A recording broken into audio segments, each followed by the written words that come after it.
जय हिंद दोस्तों, मैं हूं मेजर गौरवारी और आप देख रहे हैं मेजरली राइट। दोस्तों, सरबजीत सिंह के बारे में सबने सुन रखा है। भिक्कीविंड का रहने वाला, तरन तारण डिस्ट्रिक्ट का एरिया भिक्कीविंड। ये शख्स जो है वो इंटरनेशनल बॉर्डर पार करता है, पाकिस्तानी उसको पकड़ लेते हैं। जो भी पाकिस्तान के अंदर गंद हो रहा है, bomb blast, attacks, terror activities, सारा का सारा एक के ऊपर डाल देते हैं पाकिस्तानी। लेकिन अब आप पूछेंगे कि साहब एक बात बताइए, ये बंदा कैसे पार जा सकता है?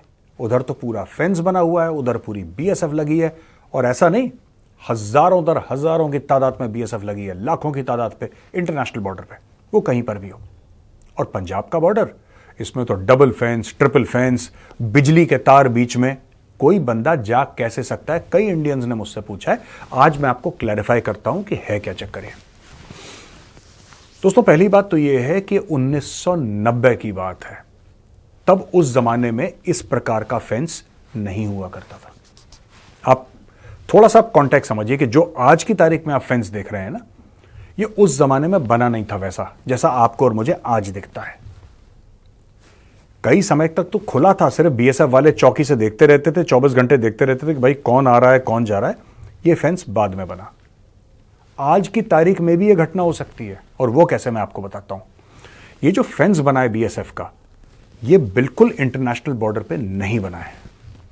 आप समझिए, ये जो फेंस बना है, जो तारबंदी है, जिसके पीछे वो कोबरा वायर है और ये बिजली का तार है और कंसंटीना वायर है और बड़े लॉन्ग एंगल आयरन पिकेट मार रखे हैं बीएसएफ ने, और ऐसी खतरनाक दीवार सी बना रखी है लोहे की, जिसके बीच में बिजली का करंट दौड़ता है। आप ये सोचेंगे मेजर साहब आज की तारीख में, चलो पहले चला गया सरबजीत, आज की तारीख में भी आप कह रहे हैं कि बंदा पार कर सकता है। कैसे पार कर सकता है? बड़ा सिंपल है दोस्तों। ये जो फेंस बना है ना, ये बिल्कुल इंटरनेशनल बॉर्डर पे नहीं बना है। ये जानबूझ के, हम लोगों ने ही जानबूझ के थोड़ा सा पीछे बनाया है। हमने पीछे बनाया है। कितना पीछे बनाया है? कहीं ये 300 मीटर, 300 मीटर तो है ही है, खैर कभी 300 मीटर, 400 मीटर पीछे बना हुआ है, यानी कि भारत की टेरिटरी में बना हुआ है। ये जो फेंस है, ये बिल्कुल बैंक बॉर्डर पे नहीं बना हुआ है। अब फेंस के उस तरफ, वो भी भारत की टेरिटरी है, भारत की जमीन है, लेकिन वहां पे खेती बाड़ी होती है। और जो फार्मर हैं वो आते हैं, बीएसएफ वाले उनका आई कार्ड चेक करते हैं, बीएसएफ वालों के पास उनकी फोटो वगैरह सब कुछ होती है, बीएसएफ वाले उनकी रजिस्ट्री में एंट्री करते हैं। वो सुबह जाते हैं, वो शाम को वापस आते हैं, ताला खोला जाता है जाने के लिए, फिर ताला खोल के उनको अंदर लेके दोबारा ताला लगाया जाता है, ताले को सील करा जाता है, उसमें विटनेसेस साइन करते हैं। यानी कि बीएसएफ का एक आयरन क्लैड प्रोसीजर है आज की तारीख में। अगर कोई जाए तो पता लग जाए। उस जमाने में था नहीं ऐसा सिस्टम, क्योंकि हमने उस जमाने में वो फेंस उस प्रकार का बनाया नहीं था। और जो आज की तारीख में भी फेंस है, मैं फेंस पे जोर दे रहा हूं क्योंकि ये बड़ा दर्दनाक किस्सा है यार जो इसके साथ हुआ ना। और पाकिस्तानी तो वैसे ही, इनकी जो एस्टैब्लिशमेंट है वो तो जानवरों की है बिल्कुल। वो दरिंदे टाइप के लोग हैं ना, जो गंदे दरिंदे। इनके साथ जो हो रहा है ना, मैं आज कहता हूं यार, मैंने कभी नहीं बोला, मैं हर समय दबे लफ्जों में बोल रहा हूं। इनके साथ जो तहरीक तालिबान पाकिस्तान कर रहा है, बिल्कुल ठीक कर रहा है, बिल्कुल ठीक कर रहा है तहरीक तालिबान पाकिस्तान। इनके साथ यही होना चाहिए, दे डिजर्व इट। और बॉर्डर एरियाज में क्यों कर रहा है तहरीक तालिबान पाकिस्तान, मुझे आज तक ये समझ में नहीं। आपको नहीं पता लाहौर कहां है? आपको नहीं पता? आप इनको जब तक मार मार के पाकिस्तानियों को सुअर ना बनाओ, तब तक ये किसी का यार नहीं है। सरबजीत को इन्होंने झूठे केस में फंसाया, उसका कोई प्रूफ नहीं दिया। जज ने बोला डालो उसको। मैं आपको केस बताता हूं पढ़ के, मेरे ना पूरे यहां पे रिसर्च के नोट्स हैं, मैं आपको बताऊंगा हुआ क्या इसके साथ। सरबजीत सिंह भिक्कीविंड का रहने वाला, मैंने आपको बता चुका हूं, भिक्कीविंड का रहने वाला है। ये 1990 में पाकिस्तानी बॉर्डर गार्ड्स ने इसको पकड़ लिया। इसके ऊपर चार्ज लगाए इलीगली क्रॉसिंग इनटू पाकिस्तान, यानी कि गैर कानूनी तरीके से पाकिस्तान में घुस गया। ठीक है जी। और बाद में बोला कि फैसलाबाद में जो 4 बम फटे थे और लाहौर में जो बम फटा था, इसमें 14 बंदे मरे थे, ये सरबजीत सिंह ने ऐसा बोल दिया कि इसी ने काम करा है। इसको सजाए मौत सुनाई गई 1991 में under the Pakistan army act. एक सिविलियन को उन्होंने पाकिस्तानी आर्मी एक्ट में ट्राई करा, वो भी फॉरेनर को। खैर वो इमरान खान को भी ट्राई कर दिया उन्होंने पाकिस्तानी आर्मी एक्ट में, इमरान खान के पीटीआई वालों को। एक केस ये भी चल रहा था फौज का इमरान खान के ऊपर। तो पाकिस्तान में फौज बाप है ना, उस मुल्क की जो बाप है, वो जो कहता है ना कि अल्लाह के नाम पे मुल्क बना है, नहीं, पाकिस्तानी आर्मी के नाम पे मुल्क बना है। ठीक है, अल्लाह के नाम पे नहीं बना, वो पाकिस्तानी फौज के नाम पे मुल्क बना। एनीवे, पाकिस्तानी कोर्ट ने बोला कि भाई इसको सजाए मौत सुनाई जाए, और हायर कोर्ट ने बोला कि नहीं, बिल्कुल ठीक करा है पाकिस्तानी फौज ने, और मर्सी जो उसकी अपील थी कि साहब इसकी जान बख्शी जाए, इनोसेंट आदमी है, क्यों उसको मार रहे हो, पाकिस्तान की सुप्रीम कोर्ट ने भी उसको रिजेक्ट कर दिया। जस्टिस राजा फैयाज अहमद सरबजीत का review petition on merit dismiss कर दिया। बोला कि नहीं, ऑन मेरिट मैंने डिसमिस कर दिया, और बोला कि डेथ सेंटेंस है, इसको मिलना चाहिए। 2012 में सरबजीत ने एक बार फिर पाकिस्तान के प्रेसिडेंट आसिफ अली जरदारी को रहम की गुहार लगाई। बोला साहब रहम करें आप। तो आसिफ अली जरदारी ने बोला कि इसको लाइफ सेंटेंस दे दिया जाए, इसको लाइफ सेंटेंस दे दिया जाए, मौत की। 2012 में इसके मौत के सेंटेंस को लाइफ इंप्रिजनमेंट में कन्वर्ट कर दिया गया। पाकिस्तानी ऑफिशियल्स ने एक हिंट दिया कि यार इसको ना हम लोग रिलीज कर सकते हैं, अगर हिंदुस्तान कुछ हमारे बंदे छोड़ दे तो पाकिस्तान सरबजीत को छोड़ देगा। यहां तक बात चल रही थी दोस्तों, और यह बात है 2012 के बाद की। बोला कि ठीक है कोई बात नहीं, इसको हम वापस कर देंगे। अब क्या हुआ कि जब छोड़ने वाली बात आई, भारत ने तो अपने बंदे रिलीज कर दिए जो पाकिस्तान के पकड़ रखे थे। पाकिस्तान ने जब रिलीज करा सरबजीत सिंह को, जब छोड़ा, तो जब इंडियंस ने चेक करा, जब छूट के आया, तो पता लगा कि साहब ये तो कोई और ही है, सरबजीत है ही नहीं। इतना बड़ा धोखा कर दिया पाकिस्तान ने। इसलिए मैं कहता हूं सुअर हैं ये, इनके साथ प्यार मोहब्बत की बात, अमन की आशा की बात, ये जूते के यार हैं। इनको जितना ठोकोगे उतना लाइन में रहेंगे।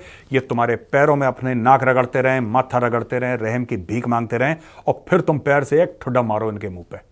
ये तब तमीज से रहते हैं। They are the best people on earth. मैं बता रहा हूं, पाकिस्तानियों से बेहतर, जब तक जूते पड़ते रहे, इनसे बेहतर कोई कौम नहीं है। जब तक जूते पड़ते रहे इनको। देखो 2013 में सरबजीत को अटैक करा गया आयरन रॉड से, ईंट से, खंजरों से, जो उन्होंने लोहे से बनाए थे, और ये सारी की सारी चीजें करके उसको इतना मारा कि वो बंदा कोमा में चला गया। उसको घेर के मारा।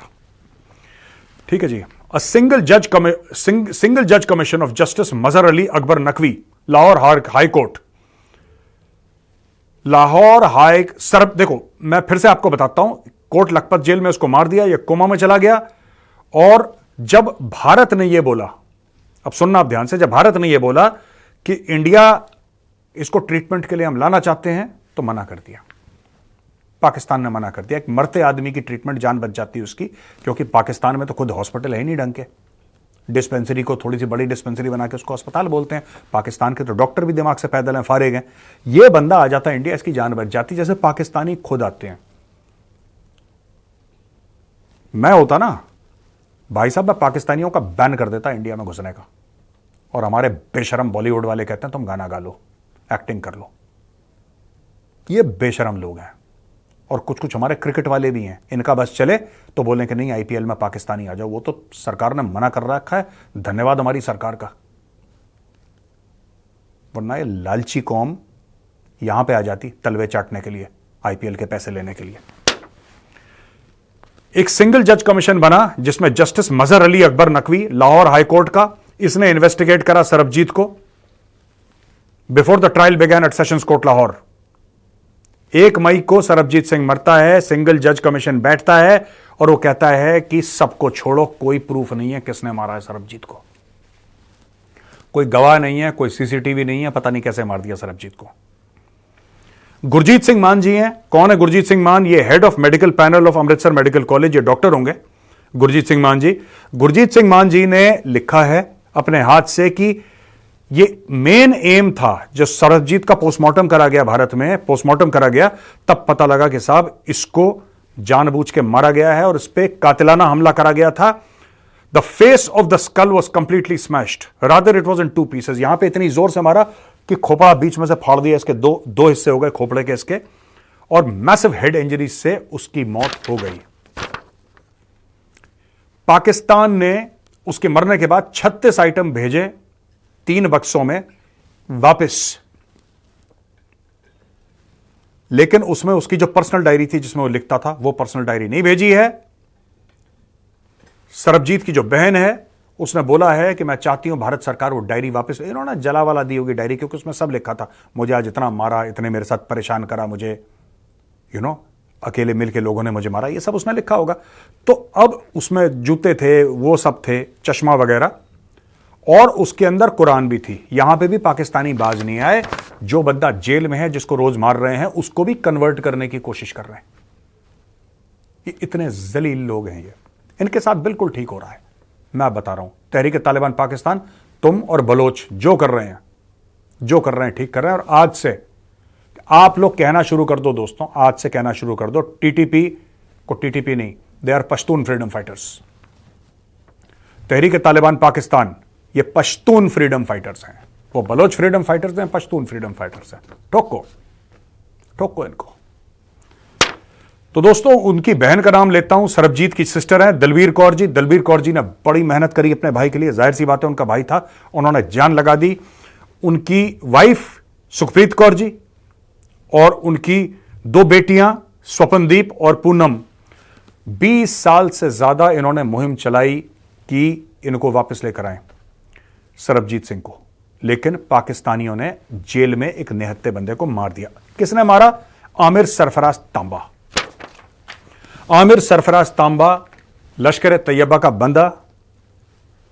मुझे ऐसा लगता है कि उसको जानबूझ के जेल में डाला था कि तू मार। हाफिज सईद का निहायती क्लोज। 2 दिन पहले ये अपने घर के अंदर बैठा हुआ था, एक दिन पहले, कल की बात है, ये अपने घर के अंदर बैठा हुआ था, लाहौर में ऐश कर रहा था। कुछ अज्ञात लोग आए और अज्ञात लोगों ने ठा कर दिया और तांबा के अंदर पीतल भर दिया। ठीक है दोस्तों, मैं हर समय यही कहता हूं ना कि ये जो अज्ञात हैं कौन है मुझे नहीं पता, यही कहता हूं।